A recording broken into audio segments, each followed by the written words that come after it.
ನಮಸ್ಕಾರ ವಿದ್ಯಾರ್ಥಿಗಳೇ, ಈ ದಿನ ಪರೀಕ್ಷಾ ದೃಷ್ಟಿಯಿಂದ ಕನ್ನಡ ಸಂಧಿಗಳು ಅದ್ರ ಬಗ್ಗೆ ಅಭ್ಯಾಸ ಮಾಡ್ತಾ ಹೋಗ್ತಿದೀವಿ. ಈಗಾಗಲೇ ಎಲ್ಲಾ ಸಂಧಿಗಳ ಬಗ್ಗೆ ನಾನು ವಿಡಿಯೋ ಮಾಡಿದೀನಿ. ಈಗ ಪರೀಕ್ಷಾ ದೃಷ್ಟಿಯಿಂದ ಬಹಳ ಸಂಕ್ಷಿಪ್ತವಾಗಿ ಹೇಳ್ತಕ್ಕಂಥ ಪ್ರಯತ್ನವನ್ನ ಮಾಡ್ತಾ ಇದ್ದೀನಿ. ಲೋಪ ಸಂಧಿ ಮೊದಲನೇದು. ಲೋಪ ಅಂತ ಹೇಳಿದ್ರೆ ನಿಮಗೆ ಅರ್ಥ ಗೊತ್ತಿದೆ, ಒಂದು ಅಕ್ಷರ ಬಿಟ್ಟು ಹೋಗ್ಬೇಕು, ಅದು ಪೂರ್ವ ಪದದ ಕೊನೆಯ ಸ್ವರನೇ ಬಿಟ್ಟು ಹೋಗ್ಬೇಕು. ಈಗ ಉದಾಹರಣೆ ನೋಡಿ, ಮುಚ್ಚಿಟ್ಟು ಅಂತಕ್ಕಂಥ ಒಂದು ಪದ ಇದೆ. ಬಿಡಿಸ್ಕೊಂಡಾಗ ಮುಚ್ಚಿ ಪ್ಲಸ್ ಇಟ್ಟು, ಮುಚ್ಚಿ ಅಂತಕ್ಕಂಥದ್ದು ಪೂರ್ವ ಪದ, ಇಟ್ಟು ಅಂತಕ್ಕಂಥದ್ದು ಉತ್ತರ ಪದ. ಪೂರ್ವ ಪದ ಅಂದ್ರೆ ಮೊದಲನೇ ಪದ, ಉತ್ತರ ಪದ ಅಂದ್ರೆ ಎರಡನೇ ಪದ ಅಂತ ಅರ್ಥ. ನೋಡಿ, ಬಿಡಿಸ್ಕೊಂಡಾಗ ಮುಚ್ಚಿ, ಚೀ ಒಳಗೆ ಒಂದು ಸ್ವರ ಬರುತ್ತೆ, ಚೀ ಅಂತ ಹೇಳ್ಕೊಂಡ್ರೆ, ಸ್ವಲ್ಪ ಹೇಳ್ಕೊಂಡ್ರೆ ಸಾಕು, ಈ ಬಂತು. ಉತ್ತರ ಪದದಲ್ಲಿ ಮೊದಲನೇ ಅಕ್ಷರ ಏನಿರುತ್ತೋ ಅದನ್ನೇ ಬರ್ಕೊಡ್ಬೇಕು, ಇದು ನಿಯಮ. ಎರಡು ಕಡೆ ಈ ಬಂದ್ಬಿಡ್ತು, ಹಂಗಂತ ಇದು ಸವರ್ಣ ದೀರ್ಘ ಸಂಧಿ ಆಗಲ್ಲ. ಸವರ್ಣ ಸ್ವರಗಳು ಬಂದ ತಕ್ಷಣ ಸವರ್ಣ ದೀರ್ಘ ಸಂಧಿ ಆಗಲ್ಲ. ಯಾಕಂದ್ರೆ ಸವರ್ಣ ಸ್ವರ ಬಂತು, ಈ ಅಕ್ಷರ ದೀರ್ಘ ಆಗಿಲ್ಲ. ಚಿ ಇಳಿಸ್ಕೋಬೇಕಾಗಿತ್ತು ಅಥವಾ ಇಳಿಬೇಕಾಗಿತ್ತು, ಅದು ಇಳಿತಾ ಇಲ್ಲ. ಕೂರ್ಸ್ಕೊಂಡಾಗ ಮುಚ್ಚಿ ಪ್ಲಸ್ ಇಟ್ಟು, ಮುಚ್ಚಿಟ್ಟು. ನೋಡಿ, ಎರಡು ಈ ಇದ್ದು ಒಂದು ಈ ಆಗತ್ತೆ, ಚಿ ಒಳಗಡೆ ಈ ಇದೆ, ಆ ಈ ಎದುರ್ದಪ್ಪ ಇದ್ರದ್ದು, ಹಂಗಾದ್ರೆ ಈ ಹೊರಟೋಗತ್ತೆ. ಈ ಹೊರಟೋಯ್ತು, ಲೋಪ ಆಯ್ತು. ಇದು ಲೋಪ ಆಗಿ ಒಂದೇ ಈ ಉಳ್ಕೊಳ್ಳುತ್ತೆ, ಅದು ಚಿ. ಚಿ ಒಳಗೆ ಈ ಇದೆ ಅಲ್ಲ, ಅದು ಇದೆ ಈ. ಇನ್ನು ಉದಾಹರಣೆ ಎರಡನೇ ನೋಡ್ತಾ ಹೋದ್ರೆ ಮಿಗಿಲಾಗಿ ಅಂತಿದೆ. ಬಿಡಿಸ್ಕೊಂಡಾಗ ಮಿಗಿಲು ಪ್ಲಸ್ ಆಗಿ, ಪೂರ್ವ ಪದ ಮಿಗಿಲು, ಉತ್ತರ ಪದ ಆಗಿ. ಮಿಗಿಲು ಅಂದಾಗ ನೋಡಿ, ಲೂ ಅಂದಾಗ ಹೇಳ್ಕೊಂಡ್ರೆ, ಸ್ವಲ್ಪ ಹೇಳ್ಕೊಂಡ್ರೆ ಊ ಸಿಕ್ತೆ, ಅದು ಊ ಸಿಗತ್ತೆ ನಿಮಗೆ ಸ್ವರ. ಇಲ್ಲಿ ಏನ್ ಅಕ್ಷರ ಇದೆ ಅದೇ ಅಕ್ಷರ ಇಲ್ಲಿ ಬರ್ಕೋತೀರಾ, ಆ. ಇದು ಎರಡು ಸ್ವರಗಳು. ಇನ್ನು ಕೂಡ್ಸ್ಕೊಂಡಾಗ ಮಿಗಿಲು ಪ್ಲಸ್ ಆಗಿ ಮಿಗಿಲಾಗಿ. ಬಿಡಿಸ್ಕೊಂಡಾಗ ಮಿಗಿಲು ಇತ್ತು, ಊ ಇತ್ತು. ಕೂಡ್ಸ್ಕೊಂಡಾಗ ಊ ಹೊರಟೋಯ್ತು, ಉಳ್ಕೊಂಡಿತ್ತು ಆ. ಮಿಗಿಲಾ, ಈ ಲಾ ಒಳಗೆ ಏನಿದೆ ಆ ಇದೆ. ಆ ಯಾವ್ದು ಗೊತ್ತಾ, ಇಲ್ಲಿರ್ತಕ್ಕಂಥ ಆ. ಇವು ಹೊರಟೋಯ್ತು ಕೂಡ್ಸ್ಕೊಂಡಾಗ. ಉದಾಹರಣೆ ನೋಡಿ, ಮೂರನೇದು ಬಾನಿ ನೆಡೆ ಅಂತಿದೆ. ಬಿಡಿಸ್ಕೊಂಡಾಗ ಬಾನಿನ ಪ್ಲಸ್ ಎಡೆ. ಪೂರ್ವ ಪದ ಬಾನಿನ, ಉತ್ತರ ಪದ ಎಡೆ. ಎಡೆ ಅಂದ್ರೆ ಕಡೆ ಅಂತ ಅರ್ಥ. ಬಾನಿನ ಏನ್ ಬಂತು, ನಾ ಅಂದಾಗ ಆ ಬಂತು. ಉತ್ತರ ಪದದಲ್ಲಿ ಮೊದಲನೇ ಅಕ್ಷರ ಏನಿದೆ ಅದನ್ನೇ ಬರ್ಕೋತೀವಿ, ಹೇಗೆ ಏನೇ ಬಂತು. ಕೂರ್ಸ್ಕೊಂಡಾಗ ಬಾನಿನ ಪ್ಲಸ್ ಎಡೆ, ಬಾನಿ ನೆಡೆ. ಬಿಡಿಸ್ಕೊಂಡಾಗ ಬಾನಿನಾ ಬಂದಿತ್ತು, ಆ ಬಂದಿತ್ತು, ಆ ಹೊರಟೋಯ್ತು. ಯಾಕೆ ಕೂರ್ಸ್ಕೊಂಡಾಗ ಆ ಹೊರಟೋಯ್ತು, ಬಾನಿನಾ ಹೋಯ್ತು, ಬಾನಿನೇ. ನೇ ಒಳಗೆ ಏನಿದೆ ಎ ಇದೆಯಲ್ಲ, ಆ ಎ ಇದ್ರದ್ದು, ಇದು ಹೊರಟೋಗತ್ತೆ. ಈ ಅಕ್ಷರ ಹೊರಟೋಗ್ಬೇಕು ಯಾವಾಗ್ಲೂ, ಅಂದ್ರೆ ಮಾತ್ರ ಅದು ಲೋಪಸಂಧಿ. ಉದಾಹರಣೆ ನೋಡಿ, ಬಲ್ಲೆನೆಂದು. ಬಲ್ಲೆನು ಪ್ಲಸ್ ಎಂದು, ಬಲ್ಲೆನು, ನೂ ಅಂದಾಗ ಊ ಬಂತು. ಇಲ್ಲಿ ಏನಕ್ಷರ ಇದೆ, ಎ ಇದೆ, ಹೊತ್ತಾನೆ. ಕೂರ್ಸ್ಕೊಂಡಾಗ ಬಲ್ಲೆನೂ ಹೋಯ್ತು, ಹೂ ಹೋಗಿ ಏನ್ ಉಳ್ಕೊಂತು, ಬಲ್ಲೆನೆ. ನೇ ಒಳಗೆ ಏನಿದೆ, ಈ ಎ ಇದೆ ಅಲ್ಲ, ಈ ಎ ಇದ್ರದೇ ಇದು ಹೊರಟೋಗುತ್ತೆ ಕೂರ್ಸ್ಕೊಂಡಾಗ. ಇದು ಲೋಪಸಂಧಿ ಆಗ್ತಾ ಹೋಗುತ್ತೆ. ಇನ್ನೊಂದಿದೆ ಮಾತಂತು ಅಂತ ಇದೆ. ಬಿಡಿಸ್ಕೊಂಡಾಗ ಮಾತು ಪ್ಲಸ್ ಅಂತು, ಮಾತಂತು. ನೋಡಿ, ಕೂರ್ಸ್ಕೊಂಡಾಗ ಮಾತು ಇತ್ತು, ಅವಾಗ ಸಾರಿ, ಬಿಡಿಸ್ಕೊಂಡಾಗ ಮಾತು ಇತ್ತು. ಕೂರ್ಸ್ಕೊಂಡಾಗ ಮಾತು ಹೋಯ್ತು, ಮಾತಾ. ತಾ ಒಳಗೆ ಏನಿದೆ ಆ ಇದೆಯಲ್ಲ, ಈ ಆ ಇದ್ರದೇ. ಅರ್ಥ ಆಯ್ತು ಅನ್ಕೊಳ್ಳಿ, ಹೂ ಹೊರಟೋಯ್ತು. ಇದೆಲ್ಲ ಲೋಪಸಂಧಿ. ಇನ್ನ ಆಗಮ ಸಂಧಿ. ಆಗಮ ಸಂಧಿಯಲ್ಲಿ ಎರಡು ವಿಧ, ಒಂದು ವಕಾರಗಮ, ಇನ್ನೊಂದು ಯಕಾರಗಮ. ಮೊದಲು ವಕಾರಗಮ ನೋಡ್ತಾ ಹೋಗೋಣ. ಇಲ್ಲಿ ನೋಡಿ, ಮರವನ್ನು. ಬಿಡಿಸ್ಕೊಂಡಾಗ ಮರ ಪ್ಲಸ್ ಅನ್ನು, ಪೂರ್ವ ಪದ ಉತ್ತರ ಪದ. ಇಲ್ಲಿ ನೋಡಿ, ಇಲ್ಲೂ ಆ ಬಂತು, ಇಲ್ಲೂ ಆ ಬಂತು. ಮರ, ರ ಅಂದಾಗ ಆ ಬಂತು, ಕೊನೆಯ ಸ್ವರ. ಇಲ್ಲಿ ಏನ್ ಅಕ್ಷರ ಇದೆ ಅದೇ ಬರ್ಕೋಬೇಕು ಅಂತ ಹೇಳಿದ್ರೆ, ಇಲ್ಲಿ ಆ ಇದೆ, ಆನೆ ಬರ್ಕೊಂಡ್ರಿ, ಎರಡು ಆ ಬಂತು. ಹಂಗಂತಷ್ಟು ಇದು ನಾ ಹೇಳಿದೆ ನಿಮಗೆ ಸವರ್ಣ ದೀರ್ಘ ಸಂಧಿ ಆಗಲ್ಲ. ಯಾಕಂದ್ರೆ ಇಲ್ಲಿ ದೀರ್ಘಾಕ್ಷರ ಬರಲ್ಲ, ದೊಡ್ಡ ಅಕ್ಷರ. ಇದು ದೀರ್ಘಾಕ್ಷರ ಬಂದ್ರೆ ಮಾತ್ರ ಸವರ್ಣ ದೀರ್ಘ ಸಂಧಿ ಆಗತ್ತೆ. ಕೂರ್ಸ್ಕೊಂಡಾಗ ಇದು ದೀರ್ಘ ಬರ್ಬೇಕು, ನೋಡಿ ಬರಲ್ಲ, ಹೇಗಿದೆ ಹಾಗಿದೆ, ಆದ್ರಿಂದ ಸವರ್ಣ ದೀರ್ಘ ಸಂಧಿ ಆಗಲ್ಲ. ಇನ್ನ ನೋಡಿ, ಇಲ್ಲೂ ವಾ ಇಲ್ಲ, ಇಲ್ಲೂ ವಾ ಇಲ್ಲ. ಪೂರ್ವ ಪದದಲ್ಲೂ ವಾ ಅಕ್ಷರ ಇಲ್ಲ, ಉತ್ತರ ಪದದಲ್ಲೂ ವಾ ಅಕ್ಷರ ಇಲ್ಲ. ಕೂಡ್ಸ್ಕೊಂಡಾಗ ವಾ ವಾ ವಿ ವಿ ಅಂತ ಬಂತಂದ್ರೆ, ಆ ಕಾಗುಂತ ಅಕ್ಷರ ಬಂತಂದ್ರೆ ವಕಾರಗಮ ಸಂಧಿ. ಇಲ್ಲಿ ಬಂದಿದೆ ನೋಡಿ, ಬಟ್ ಇಲ್ಲೂ ಇಲ್ಲ, ಇಲ್ಲೂ ಇಲ್ಲ. ಉದಾಹರಣೆ ಎರಡನೇದು ನೋಡಿ, ಮಗುವಿಗೆ ಅಂತಿದೆ. ಮಗು ಪ್ಲಸ್ ಹೀಗೆ ಬಿಡಿಸ್ಕೊಂಡಾಗ ಇದು ಪೂರ್ವ ಪದ ಉತ್ತರ ಪದ. ಮಗು, ಹೂ ಬಂತು, ಏನಕ್ಷರ ಇದೆ ಅದೇ ಬರ್ಕೋತೀವಿ, ಈ ಇದೆ. ಅರ್ಥ ಆಯ್ತಾ? ಈಗ ನೋಡಿ, ಕೂಡ್ಸ್ಕೊಂಡಾಗ ಮಗುವಿಗೆ, ಇಲ್ಲೂ ವಾವಾ ವಿ ಇಲ್ಲ, ಇಲ್ಲೂ ವಾವಾ ವಿ ವಿ ಇಲ್ಲ, ಬಟ್ ಇಲ್ಲಿ ನೋಡಿ ಕೂಡ್ಸ್ಕೊಂಡಾಗ ವಾವಾ ವಿ ವಿ ಬಂತು ಅಂದ್ರೆ ವಕಾರಗಮ ಸಂಧಿ. ಇನ್ನೊಂದಿದೆ ನೋಡಿ, ಉದ್ಯಮವನ್ನು. ಉದ್ಯಮ ಪ್ಲಸ್ ಅನ್ನು, ಮ ಅಂದಾಗ ಸ್ವರ ಏನ್ ಬಂತು, ಆ ಬಂತು. ಇಲ್ಲೂ ಆನೆ ಇದೆ, ಎರಡು ಆ ಬಂತು. ನಾ ಹೇಳಿದೆ ಸವರ್ಣ ಆಗಲ್ಲ ಅಂತ, ಕಾರಣ ಇದು ದೀರ್ಘಾಕ್ಷರ ಆಗ್ತಾ ಇಲ್ಲ.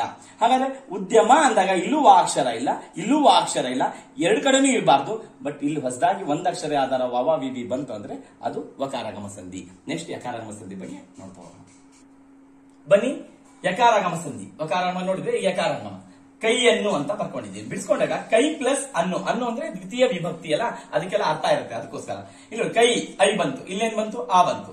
ನೋಡಿ, ಇಲ್ಲೂ ಯಾ ಇಲ್ಲ, ಇಲ್ಲೂ ಯಾ ಅಂತಕ್ಕಂಥ ಅಕ್ಷರ ಇಲ್ಲ. ಕೂಡ್ಸ್ಕೊಂಡಾಗ ಕೈ ಪ್ಲಸ್ ಅನ್ನು, ಇಲ್ಲೂ ಇರಬಾರ್ದು, ಇಲ್ಲೂ ಇರಬಾರ್ದು, ಪೂರ್ವ ಪದದಲ್ಲೂ ಇರಬಾರ್ದು, ಉತ್ತರ ಪದದಲ್ಲೂ ಇರಬಾರ್ದು. ಕೂಡ್ಸ್ಕೊಂಡಾಗ ಯಾ ಬಂದ್ರೆ ಯಕಾರಗಮ. ಉದಾಹರಣೆ ಎರಡನೇದು, ಶಾಲೆಯಲ್ಲಿ ಅಂತಿದೆ. ಶಾಲೆ ಪ್ಲಸ್ ಅಲ್ಲಿ ಸಪ್ತಮಿ ವಿಭಕ್ತಿ ಬಂತಿಲ್ಲಿ, ಬಟ್ ಇಲ್ಲಿ ಎರಡು ಸ್ವರಗಳೇ ಬರ್ತವೆ. ಇಲ್ಲೂ ಯಾಯ ಈ ಇಲ್ಲ, ಇಲ್ಲೂ ಯಾಯ ಈ ಅಂತಕ್ಕಂಥ ಕಾಗುಣಿತ ಅಕ್ಷರ. ಇಲ್ಲಿ ನೋಡಿ ಕೂಡಿಸ್ಕೊಂಡಾಗ ಯಾ ಬಂದ್ರೆ ಯಕಾರಾಗಮ, ವಾ ಬಂದ್ರೆ ವಕಾರಾಗಮ. ಅವಾಗಲೇ ಹೇಳಿದ್ವಿ ವಕಾರಾಗಮ. ಈ ಯಕಾರಾಗಮ ತೋರಿಸ್ತಾ ಇದ್ದೀನಿ. ಮಳೆಯಿಂದ ಅಂತ ಇದೆ. ಮಳೆ ಪ್ಲಸ್ ಇಂದ. ಇಲ್ಲೂ ಯಾಯ ಈ ಇಲ್ಲ, ಇಲ್ಲೂ ಯಾಯ ಈ ಇಲ್ಲ. ಇಲ್ಲಿ ನೋಡಿ ಕೂಡಿಸ್ಕೊಂಡಾಗ ಇಲ್ಲೂ ಇರಬಾರ್ದು, ಇಲ್ಲೂ ಇರಬಾರ್ದು. ಹೊಸದಾಗಿ ಯಾ ಬಂದ್ರೆ ಯಕಾರಾಗಮ, ವಾ ಬಂದ್ರೆ ವಕಾರಾಗಮ. ಇನ್ನು ಬಹಳ ಇಂಪಾರ್ಟೆಂಟ್ ಆಗಿ ಆದೇಶ ಸಂಧಿ ಬಗ್ಗೆ ಅಭ್ಯಾಸ ಮಾಡ್ತಾ ಹೋಗೋಣ. ಇಲ್ಲಿ ನಾನು ಉದಾಹರಣೆ ಬರ್ತೀನಿ. ಮೊದಲನೇದು ಮಳೆಗಾಲ ಅಂತ ಇದೆ. ಇಲ್ಲಿ ನೋಡಿ ಕ ತ ಪ ಅಕ್ಷರಗಳಿಗೆ ಗ ದ ಬ ಅಕ್ಷರಗಳು ಬಂತಂದ್ರೆ ಇದು ಆದೇಶ ಸಂಧಿ. ಆದೇಶ ಅಂದ್ರೆ ಒಂದ್ ಅಕ್ಷರ ಹೋಗಿ ಇನ್ನೊಂದು ಅಕ್ಷರ ಬರ್ತಕ್ಕಂಥದ್ದು. ಕ ಹೋಗಿ ಗಾ ಬರಬೇಕು, ತಾ ಹೋಗಿ ದಾ ಬರಬೇಕು, ಪಾ ಹೋಗಿ ಬಾ ಬರಬೇಕು. ಇಲ್ಲಿ ನೋಡಿ ಉದಾಹರಣೆ ಮಳೆಗಾಲ ಅಂತ ಬರ್ಕೊಂಡಿದ್ದೀನಿ. ಬಿಡಿಸ್ಕೊಂಡಾಗ ಮಳೆ ಪ್ಲಸ್ ಕಾಲ ಬಿಡಿಸ್ಕೊಂಡ್ಬಿಡ್ತೀರಾ. ಉತ್ತರ ಪದದೇ ಬಹಳ ಮುಖ್ಯ. ಇಲ್ಲಿ ಉತ್ತರ ಪದದ ಮೊದಲನೇ ಅಕ್ಷರ ಇಲ್ಲೇನಿದೆ ಕಾ ಇದೆ ಅಲ್ವಾ, ಇಲ್ಲಿ ಕಾ ಬರ್ಕೊಂಡಿರ್ತೀರಲ್ವಾ. ಈ ಕಾ ಹೋಗಿ ಏನ್ ಬರ್ಬೇಕು, ಗಾ ಬರ್ಬೇಕು. ನೋಡಿ ಕಾಗೆ ಗಾ. ಇನ್ನೊಂದು ಬಹಳ ಇಂಪಾರ್ಟೆಂಟ್ ಅಂದ್ರೆ ಈ ಕಾ ದೀರ್ಘಾಕ್ಷರ ಬಂತು ಅಂದ್ರೆ ಇಲ್ಲಿ ಗಾನು ದೀರ್ಘಾಕ್ಷರನೇ ಬರಬೇಕು. ಹಾಗೆ ಇರ್ಬೇಕು. ನೋಡಿ ಕಾ ಹೋಗಿ ಗಾ ಬರುತ್ತೆ. ಉದಾಹರಣೆ ಇನ್ನೊಂದು ಮೈದೋರು ಅಂತಿದೆ. ಮೈ ಪ್ಲಸ್ ತೋರು, ತಾತಾ ತೀತಿ ತೂತು ತೇತೆ ತೈ ತೋ ತೋಪಕ ದೀರ್ಘ ಇದೆ. ಕೂಡ್ಸ್ಕೊಂಡಾಗ ತೋ ಹೋಗ್ಬೇಕು, ದೋ ಬರ್ಬೇಕು. ನೋಡಿ ತಾಗೆ ದಾ ಬರ್ಬೇಕು. ಕಾಗುಣಿತ ಅಕ್ಷರ ತೋ ಇದೆ, ಸೇಮ್ ಹಂಗೆ ದೋ ಇದೆ. ನೋಡಿ ತೋ ಹೋಗ್ಬೇಕು, ದೋ ಬರ್ಬೇಕು. ಅಂದ್ರೆ ತಾ ಹೋಗಿ ದಾ ಬರುತ್ತೆ. ಅದು ಉತ್ತರ ಪದದ ಮೊದಲನೇ ಅಕ್ಷರನೇ ಆಗಿರ್ಬೇಕು, ಮೊದಲನೇ ಅಕ್ಷರ. ಇನ್ನ ಬೆಂಬತ್ತು ಅಂತ ಇದೆ. ಬೆನ್ ಪ್ಲಸ್ ಪತ್ತು ಅಂತ. ಪತ್ತು ಅಂದ್ರೆ ಏರೋದು ಅಂತ ಅರ್ಥ, ಹಿಂಬಾಲಿಸೋದು ಅಂತ ಅರ್ಥ. ಬೆನ್ ಪ್ಲಸ್ ಪತ್ತು. ಮೂರನೇ ಅಕ್ಷರ ಇದೆ ಪಾಗೆ ಬಾ ಬರ್ಬೇಕು ತಾನೆ. ನೋಡಿ ಪಾಗೆ ಇಲ್ಲಿ ಪಾ ಬಂತು, ಉತ್ತರ ಪದದ ಮೊದಲನೇ ಅಕ್ಷರ. ಕೂಡ್ಸ್ಕೊಂಡಾಗ ಪಾ ಹೊರಟೋಗತ್ತೆ. ನೋಡಿ ಬಾ ಬರುತ್ತೆ. ಬೆನ್ ಪ್ಲಸ್ ಪತ್ತು ಬೆಂಬತ್ತು.